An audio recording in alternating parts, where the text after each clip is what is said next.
I see my guest in the background. We're going to go from one damn good guest to another one. We are joined with the man himself, Jerry Gray. How you doing, Jerry? You doing okay today? I'm doing very well, thank you. And we also celebrated winter solstice yesterday here in China. Did you? Well, Yeah, it's a happy very belated winter important. solstice. Thank you. It's a very important date here. It's like Midwinter's Day, and it's a thing when the families get together and we eat special types of food for this day. It's quite an Yeah. important event. So yeah, I had dinner with my wife's family yesterday, and I cycled out there, 20 kilometers out there, and I cycled home this morning. Really Did you? feeling fit today. That was a cold trip, I'd imagine. It's cold. No, it's 22 degrees centigrade here. Is it? It's beautiful weather. Yeah, in fact, little hot at the moment. Yeah, for some reason I thought it was colder than that. Well, it Oh is wow. winter. It is winter, and it should be cooler. Yeah. Where I live is way down in the south, not far from Macau, and we tend to get very mild winters. It very rarely touches, like once in history, touched freezing, and it snowed once. And it was just such a light snow that people were building snowmen this big on the tops of cars. You know, they're collecting the snow and making a tiny little snowmen. So it doesn't get very cold here. At the time I that see. happened, I was in Beijing and it was like 4 foot of snow and minus 16. But yeah, I was getting messages from my friends here saying, "Look, I built a snowman." So yeah, it's not cold here. It's particularly warm this year, but it doesn't get very cold anytime. Now I love Christmas and Thanksgiving. Those are my two favorite holidays. Good. Um, it's and I guess winter solstice is similar in the way it's celebrated in the states, like Christmas is Um, celebrated in the states, like it food, it's not so family. much that Christmas is just another day for most people here. It's in the same Mhm. way that you probably don't celebrate Chinese New Year. Here they just Right. don't. And when I first came here, I thought this was very strange. And then someone said to me, "Well, what do you do at Chinese New Year?" I said, "Nothing." Bang! The light comes on in the head. Oh yeah, that makes sense now, and it does. We don't do anything for Chinese New Year in the West. I mean, I know there's sometimes Chinatown will put on something, but that's Chinese people celebrating it, and Mhm. because of multiculturalism, people get involved in that. But here we have Christmas celebrations in the supermarkets, in the shopping centres. You can hear jingle bells from the 1st of December all the way to the end of February. And I mean, it really is quite annoying after a while. But the fact is, it's not mentioned in schools. And this is where they say Xi Jinping has banned Christmas. No, he hasn't. What he said is no Man, religion in, not he, the law says no religion in schools. And it's yeah, been saying this since long before Xi Jinping came along. And what's happened is slowly but surely Christian missionaries, first of all, and then people like me coming over here, teachers, and we introduce our culture into the schools. And over the years, it's got more and more relaxed. And then about 10 years ago, someone said, let's get this out of schools. Religion is not for schools. So they don't have Eid, they don't have Christmas, they don't have any religious festival in the schools. But the yeah. shopping centres are full of Christmas decorations and Well, that's Christmas cash. trees. You Yeah, buy that's them money anywhere you like. making enterprise at that point. Yeah, No, I don't money celebrate it making, for that's religious true. reasons. I just like the feel it, if that makes sense. Like I know it's not real ultimately. It's just it's a reason for people to get together and people to eat a huge amount of food, which That's right. I I'm not accept. religious at all. I mean, I gave up on organized religion, much to my parents' disgust, when I was about 13 or 14. I rebelled, Mhm. and it was a big problem in my family. And I haven't celebrated Christmas as the birth of Christ, but I celebrate Christmas as exactly what you just said, a time to get together, a time to be friends with people, make up for Yes. old arguments and try and correct them, and just moving on. It's a great time, and we got 16 people, I think, coming for Christmas dinner. Very cool. And Very we only cool. live in a Very small cool. apartment too, so it's going to be very warm in the house. Oh, that's very cool. Now I am going to be in Baku spending it alone this year. Oh, sorry to But I hear will that, be but taking Baku time off. sounds No, nice. no, it's okay. I chose. I'm the one who decided to go gallivanting around the globe in order to save money. So that's on me. Hmm. What I brought you on for, that I have a deep interest in, I'm fascinated by, to be bluntly honest with you. Donald Trump has decided to put a armada, the largest armada in the history of South America, around Venezuela, effectively saying Hmm. it's a full military or naval blockade of Venezuela. Okay, you can do that. But obviously, Venezuela is a sovereign country. Your reasons for doing it are nonsense, which means you're just making it up as you go along. This is just gangster politics. And as a sovereign country, Venezuela has relationships with other sovereign countries. And so military blockade against Venezuela is not just against Venezuela, it's also against any country that trades with Venezuela.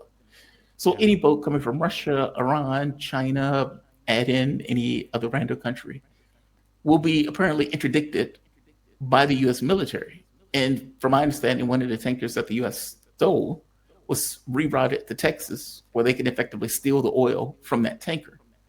Now, they are chasing another ship coming from, I believe, Iran, and they've been chasing that for apparently, what, like 9 hours or something like that. It's an insane amount Wow. of time. Yeah. But they've already interdicted a Chinese ship. I think one, it may be two, but I know at least one. What is China going to do about this? I mean, obviously, they have a relationship with Venezuela. They have not been militaristic, but they've maintained a trading, let's say, relationship with Venezuela. Yeah. What are they going to do with this? I mean, is it China is going to just accept that the US has the balance of power in this region? Or are they going to take some other kind of action in order to compensate for what the United States is effectively doing, which is an act of war? It's a fairly good question, and it's well posed as well, because the issue we need to understand is who owns the ship, and it's not China. Now, China may have built the ship, but it's flagged from Panama or somewhere else. They're usually flagged from a different country. So I heard Mark talking about that while I was waiting to come on the show, and he's absolutely right, because there's a really big difference between what will happen with a Chinese or a Russian flagged ship and what will be the difference between that and a Panamanian or Cayman Islands or wherever it happens to be flagged from. Now, the other issue is, who does the cargo belong to? Now, once the cargo has been paid for, it belongs to the customer. Now, that customer may very well be a Chinese state-owned enterprise, or it could be a Chinese private corporation. So it's not a Chinese ship in the sense that it's not registered in China. It may very well be crewed by Chinese people, but even that's probably unlikely too. Most of these ships are crewed by all kinds of individuals, and the skipper is from Sweden, Denmark, UK, wherever the skipper happens to be from. So you've really got this multinational view of what's going on here, and it's not China's stance to say stop doing that.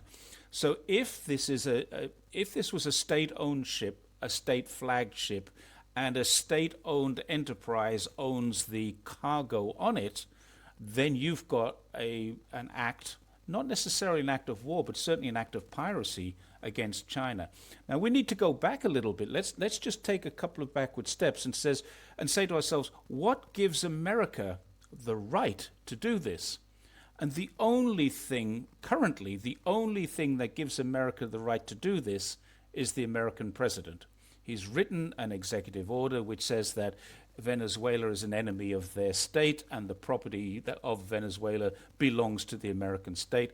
And so China has every right in the world, under all international legal systems, the World Trade Organization, in the United Nations, all of the different places where you can go to, the United Nations Law of the Sea, the National Criminal Court, the Court of Justice, all of these places, China has every right to deal with and work with the Venezuelans, because there is no United Nations ban on dealing with them. So like North Korea has a United Nations ban, Cuba has a United Nations ban.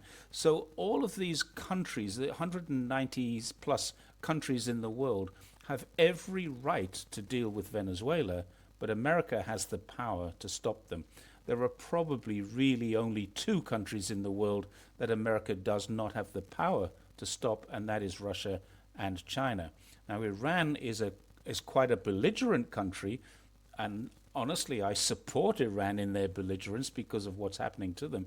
And I mean, I don't necessarily know what's going on the ground in Iran, but that's got nothing at all to do with America or American politicians or the American public. That's for the Iranians to sort out on their own ground, in their own sovereignty.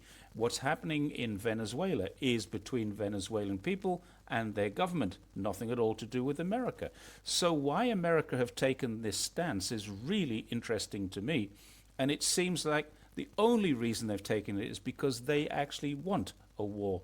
And what Mark said towards the end there, when America wants regime change, they usually get regime change. They don't always, but they usually do. And when they do, what's going to happen?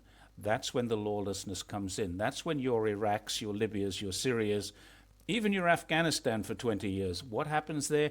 Massive amounts of lawlessness, murders, drugs, and stuff like that, all happening inside of that country, inside of that sovereign nation, and then abject poverty for the people who live there.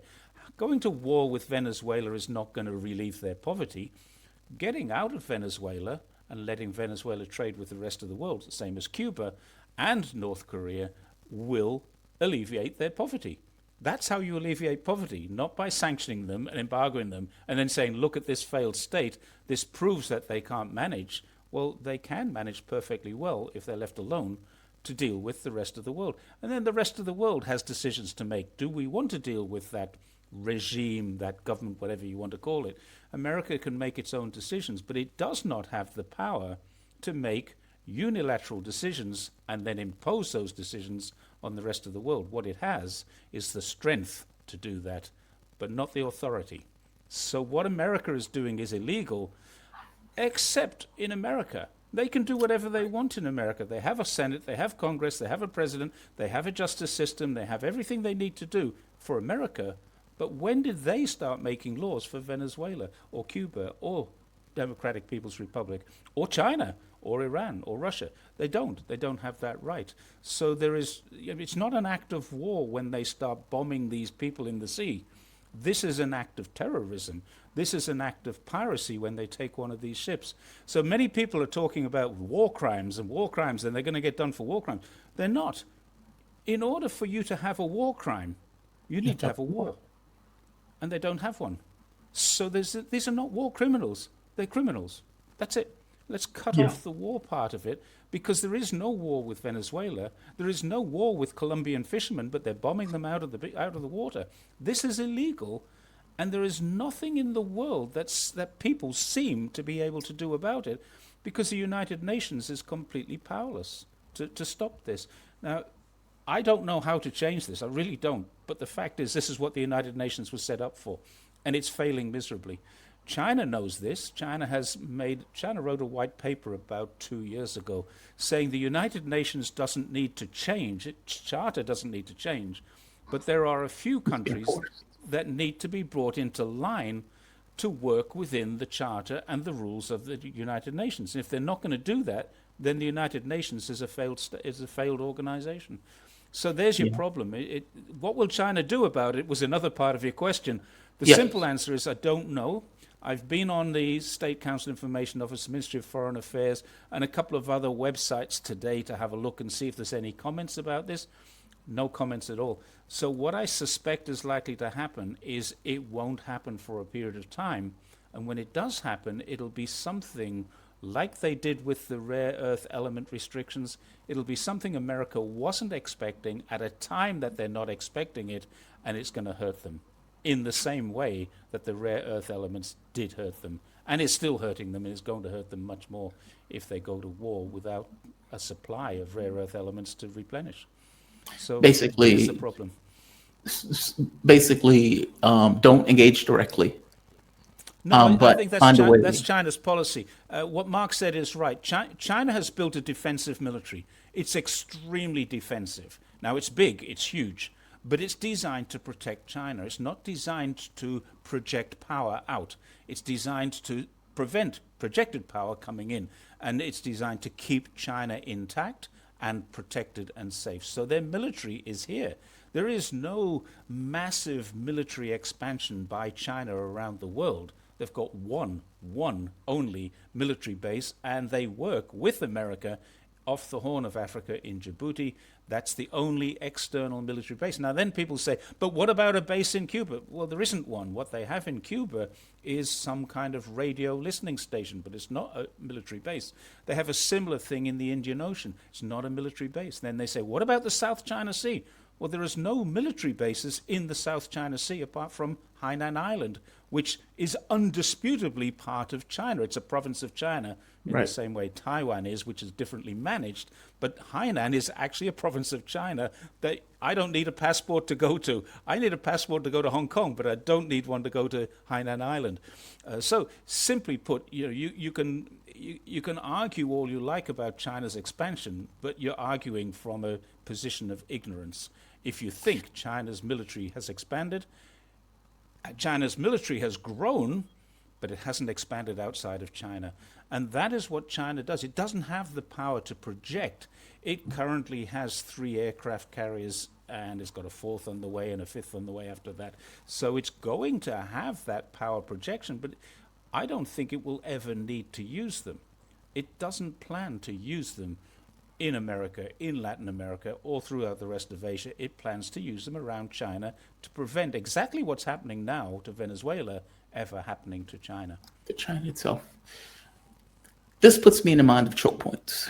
The policy document that went into this idea of choking China's out, or choking China out, choking their capability of trade with the rest of the world, with the idea of trying to stem China's, let's say, economic expansion or economic dominance, which industrial and economic might. It seems like that's what this is, even though it may be unstated in the sense of the way Trump is doing this. This does put you in the mind of that particular strategy of interdicting ships and interdicting shipments. Or am I getting this wrong? This is not exactly No, the same I thing. don't think you're getting it wrong. I think it's all part of a broader strategy. Many people, and right at the moment, there is some conflict in the China watcher sphere where some people feel that America is pivoting towards its own hemisphere, and some people feel that's total bull dust. It's not happening. Now, I'm of the latter. I think it's total bull dust. I think what they are doing is they're outsourcing, subcontracting, if you like, a lot of the things. So they're saying to Japan, the Philippines, South Korea, and Australia to a much greater extent, Australia, they're saying, you need to pay to protect yourselves. We're not going to do it for you. Now, I get that. America doesn't want to keep paying for it. But then why does America feel the need to have that level of protection for those? It's not America's issue at all.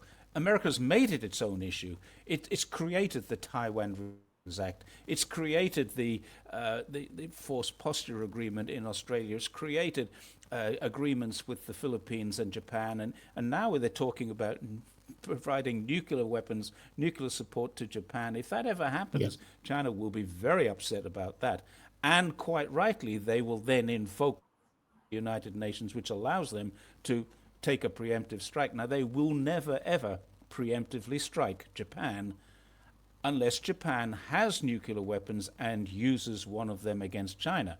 That's written into China's law. They will never preemptively strike a non-nuclear force.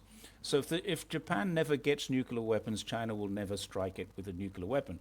But they will strike it if they need to. And they can, under the Charter of the United Nations, China can strike Japan if it feels Japan is a threat. Now, I'm not saying they're going to, or they should, or maybe they even could.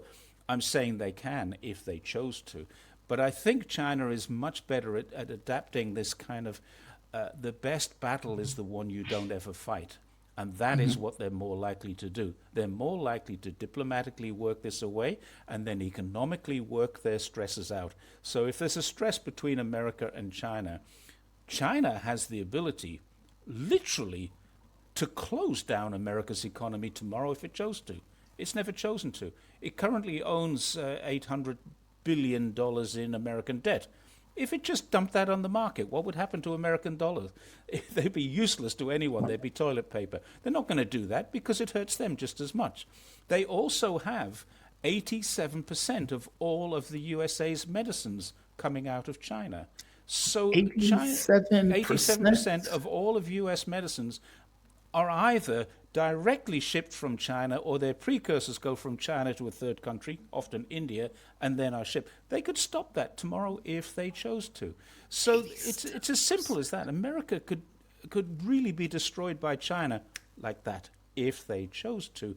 This is not the way China has ever worked. So all these fear mongerings that you hear about China and what they could do are basically projections of what America has done, is doing, or is planning to do. So China's not doing any of the things that they say they could do. They're just simply sitting back and working out what they need to do. I wouldn't be at all surprised.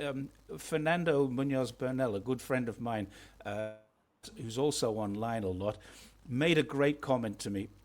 He said what they should do in China is they should put everything into a box, and the box says "Made in Xinjiang," and ship it off to America. Because they've literally sanctioned Xinjiang for no reason. They've made up human rights issues, and I know this for a fact. I've been to Xinjiang many times, 3 times this year alone. I've cycled through it twice, and I know for a fact there is no oppression going on there, let alone forced labor, genocide, all of this stuff that they're talking about. I know this for a fact. These are lies. These are not mistakes. These are lies by the American government. And many people mistakenly perpetuate the lies, their mistakes, but the lie is what started it. This is not true at all. So American government has created a lie which is then perpetuated by a lot of people who believe it to be true. They're not liars. They actually believe it to be true. There's the difference. Now, often I can get one of those people in front of me and say, but did you know about this or this or this? And they go, wow, I didn't know about that. So I have been there. I have seen it. Now, they need to go and see it for themselves before they believe it. But the fact is, this is based on an entire lie. So that's why Fernando suggested, let's put everything into a box that says made in Xinjiang, put them all onto ships, send them across. And I say, let's just stop sending medicines. That's our two solutions to fixing this problem. And America would just say, we can't take this. And then what do you think is going to happen? America has the largest collection guns in private hands in the world. America has the largest number of drug users, both legal and illegal, in the world. And when those drug users can't get their drugs, what are they going to do? Yeah, They're going to get their guns. They need their drugs, so they're going to get their guns to go and demand them from the pharmacy. And the pharmacy is going to close down, and there'll be no pharmacies left, so then they're off to Walmarts or wherever it is that they can get whatever they can get. America will descend into chaos, and it won't be like a civil war, North versus South. It will be haves versus the have-nots. And China could do that tomorrow if it chose to. It really could. So does that mean... please continue. I'm sorry. I didn't mean to interrupt. Could you repeat that because you broke up? No, I was just saying, I'm sorry. I didn't mean to interrupt you. Please continue what you were saying. No, you're breaking up on my end. I'm sorry. Hold on 1 second. No, I was saying I didn't mean to interrupt you. Could you please continue with what you were saying? Oh, sorry. No, I'm finished. I'm basically saying that China could do a lot of things, but never does. It chooses the path of least resistance, and it chooses the Sun Tzu's art of war method of you win the battle by not taking part in it. You walk away from the battle and let them fight amongst themselves, which is what America is currently doing. I don't know how they will react if Venezuelan ships or ships coming out of Venezuela have a Chinese flag on them. That's an entirely different story. That would be very serious. But so far, no Chinese flagged ship as far as I'm aware. But there may have been, the understanding I have is that there's a Chinese-bound cargo has been seized. Now, if that's true, the company that owns that cargo, if it's a state-owned enterprise, then they've done this to China's government. If it's not a state-owned enterprise, they've done it to private industry, and China will make the appropriate diplomatic noises about it, and it will silently, in the back rooms, consider what's our next step. And that next step will be something that hurts America. Whatever that is, I don't know. Doesn't mean that Xi Jinping is playing this wrong. I mean, the U.S. continuously does stuff like this. And then there's a de-escalation after the U.S. does something like this and China responds to it. Yeah. It seems that the U.S. believes that it can get away with this type of behavior, even with a country as powerful as China. Should they be more aggressive in let's say maybe not necessarily dump all the treasuries or stop all the drugs, but at the very least make it very clear that this behavior is unacceptable and won't be tolerated, even if it's not in direct military means, even if it's in these indirect terms, because the U.S. doesn't seem to be taking them seriously. Yeah, you've just nailed one of the things about Chinese people. People say you can't criticize the government here, and the only criticism that I hear of Xi Jinping, and this is regular, is that he's too soft. He's not hard enough. He should take back Taiwan. He should challenge the Americans. He shouldn't let Donald Trump meet him, and he shouldn't allow his senior government officials to go to America. He should really stand his ground. That's the only criticism. Now, the only thing I'd say about that is he's a much smarter man than I am, and he's very, very well advised. He has some people inside of his inner circle. The most famous of them is a guy called Wang Hunin. Wang Hunin spent many years in America. He wrote a book called America versus America, or something, America Against America, where he basically forecast everything that's happening today 30 years ago. So when you look at how 30 years ago, or a little less than 30 years ago, the Gordon Changs and those people were reporting how China was going to be collapsing, well, they got it wrong, but Wang Hunin has got it exactly right. I mean, basically, if you read his book, which I have, you can see the Black Lives Matter. You could see the riots. Even in the 1980s, he was well aware of what was going on in the Watts riots, the Los Angeles riots from many, many years ago. He was recording and documenting this and traveling around America, talking to think tanks. You know, he was a recently graduated scholar, and now, for the last four presidents of China, he's been in their Politburo. He's one of the longest, I think maybe the longest serving member. And I'll be sorry to see him go, but I think he's about 68 or 69 years old now. So he's ready to retire. But he is possibly the wisest head on how to deal with American belligerents. And he's advising Xi Jinping. Before Xi Jinping, he advised Hu Jintao. Before that, he advised Jiang Zemin. So he's been there about these changes. So I think the criticism that we might have of Xi Jinping for being weak, for allowing this, what's the best thing to do when your enemy has made a mistake? And I think he's adopted that philosophy. Another person, Ina Tengen, who I respect enormously, said once to me, he said, when someone is running towards a cliff, you don't pat him on the back because he's going over the cliff anyway. That's how I think China is viewing this. There is nothing we can do. Whatever they do will only escalate America's reaction. So a tiny action from China would create a bigger reaction. So why not just let the cliff come? They're running towards it at a rapid rate. And that's how I think most people in China who aren't criticizing Xi Jinping are viewing this. Why is America so stupid? Why are Americans doing these stupid things? Aren't they smart enough? They're the smartest country in the world. You know, this is how Chinese people talk to me. What do you know about America and why they're doing this? I say, I'm not American. One of the other subjects I want to hit you with, you preempted it a little bit earlier, Okay.